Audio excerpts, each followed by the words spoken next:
Selamat berjumpa anak-anak sekalian, kita berjumpa kembali dalam kesempatan hari ini.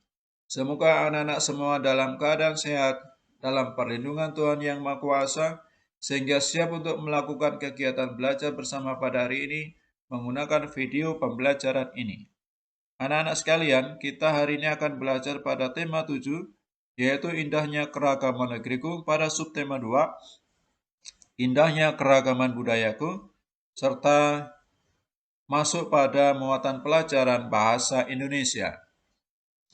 Anak-anak sekalian, materi yang akan kita bahas pada kesempatan ini adalah menjelaskan kata sulit, yang kedua menggali informasi dengan jembatan keledai adik Simba, yang ketiga menghimpun informasi dari teks fiksi dan non-fiksi, dan yang keempat adalah menjelaskan informasi dari teks secara lisan atau tulisan. Anak-anak sekalian, ketika kita membaca suatu teks, maka kita mempunyai tujuan yaitu memperoleh informasi. Atau kegiatan itu kita menggali informasi dari suatu teks. Nah, ketika kita membaca suatu teks, tidak jarang kita menemukan kata-kata sulit yang membuat kita tidak mengerti arti kalimat yang mengandung kata sulit itu. Kata yang sulit dimengerti dapat kita cari menggunakan buku kamus, misalnya Kamus Bahasa Indonesia. Anak-anak bisa menggunakan Kamus Besar Bahasa Indonesia yang disingkat KBBI. Anak-anak sekalian, ini adalah contoh teks non-fiksi. Dalam teks ini ada dua kata yang tercetak tebal, yaitu kata tradisi dan transportasi. Anak-anak sekalian, kata tradisi dan transportasi itu dapat kita cari artinya dalam buku kamus, misalnya Kamus Besar Bahasa Indonesia. Dalam KBBI, kata tradisi mempunyai arti adat kebiasaan turun-temurun. Sementara kata transportasi dalam KBBI dijelaskan artinya adalah pengangkutan barang oleh kendaraan. Anak-anak sekalian, apakah yang dimaksud dengan adik Simba? Adik Simba adalah kependekan dari kata tanya apa, di mana, kapan, siapa, mengapa, bagaimana. Anak-anak sekalian, adik Simba ini dapat membantu kita mencari informasi dari suatu teks dengan cara menemukan jawaban atas pertanyaan-pertanyaan atau kata-kata tanya tersebut. Anak-anak sekalian, ini adalah contoh teks non-fiksi. Suku bangsa Manggarai tinggal di Kabupaten Manggarai, Flores Barat, Nusa Tenggara Timur. Di wilayah Kabupaten Manggarai terdapat sebuah kampung adat bernama Wairebo. Wairebo terletak di sebuah lembah di barat daya kota Ruteng. Saat ini Wairebo menjadi tujuan wisata. Anak-anak, konsep adik Simba kita pakai. Siapa yang tinggal di Kabupaten Manggarai? Jawabannya adalah suku bangsa Manggarai. Di mana suku bangsa Manggarai tinggal? Suku bangsa Manggarai tinggal di Kabupaten Manggarai, Flores Barat, Nusa Tenggara Timur. Ada apa di wilayah Kabupaten Manggarai?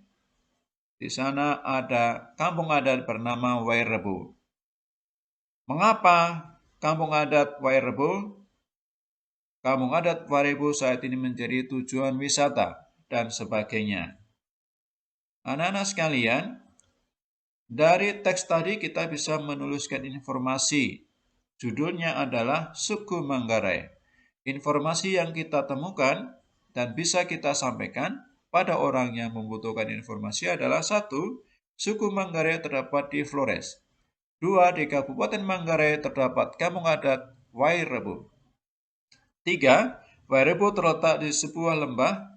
Dan 4. Saat ini Wairebo menjadi tujuan wisata. Anak-anak sekalian, teks fiksi ada dua. Mohon maaf, teks fiksi dan non-fiksi. Yang dimaksud dengan teks non-fiksi adalah teks yang dibuat berdasarkan kenyataan atau fakta yang sebenarnya. Ini adalah contoh teks non-fiksi. Sementara yang dimaksud dengan teks fiksi adalah teks rekaan atau teks khayalan yang dibuat dengan tujuan untuk menghibur para pembacanya. Dan ini adalah contoh teks fiksi. Anak-anak sekalian, kita akan belajar menghimpun informasi dari suatu teks. Bagaimana caranya? Langkah menghimpun informasi atau mengumpulkan informasi dari suatu teks adalah yang pertama, kita membaca teks dengan teliti. Bisa dilakukan 1, 2, atau 3 kali sampai kita menemukan semua informasi dalam suatu teks. Yang kedua, menuliskan informasi penting dalam teks itu agar tidak lupa. Setelah semuanya terkumpul, maka kita rapikan informasi itu dengan membuat ringkasan agar kalau dibutuhkan siap dibagikan atau dipergunakan dengan lancar. Ini adalah contoh teks. Indonesia kaya akan seni dan tradisi peninggalan nenek moyang kita. Setiap daerah memiliki kesenian khas. Begitu pula daerah Sumatera Utara. Suku bangsa Batak di Sumatera Utara memiliki seni musik yang disebut uning-uningan.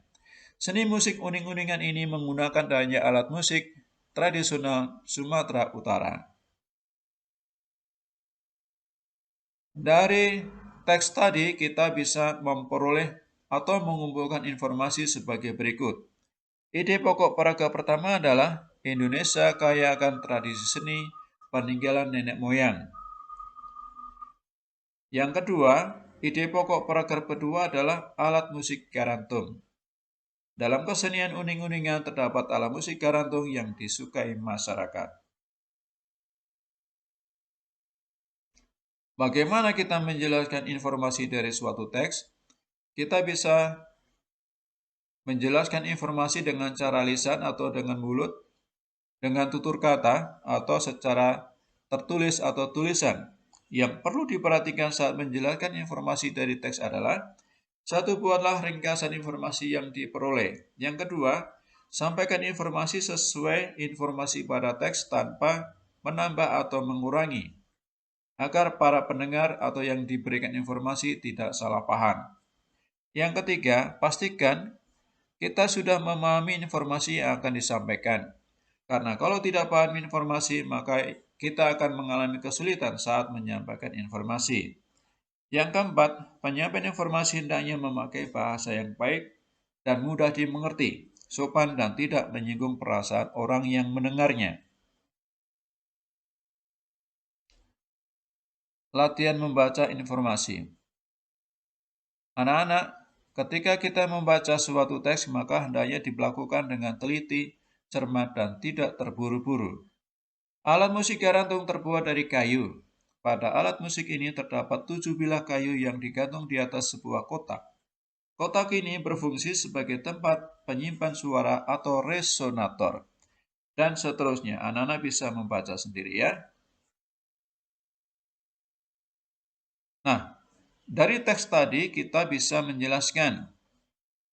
Yang pertama, alat musik garantung terbuat dari kayu dan memiliki bilah kayu dan resonator. Yang kedua, alat musik garantung dibunyikan dengan cara dipukul pakai 2 stik yang dipegang tangan kanan dan tangan kiri. 3. Pemakaian garantung dipakai bersama dengan alat musik yang lain dalam sebuah paduan alat musik dalam berbagai acara.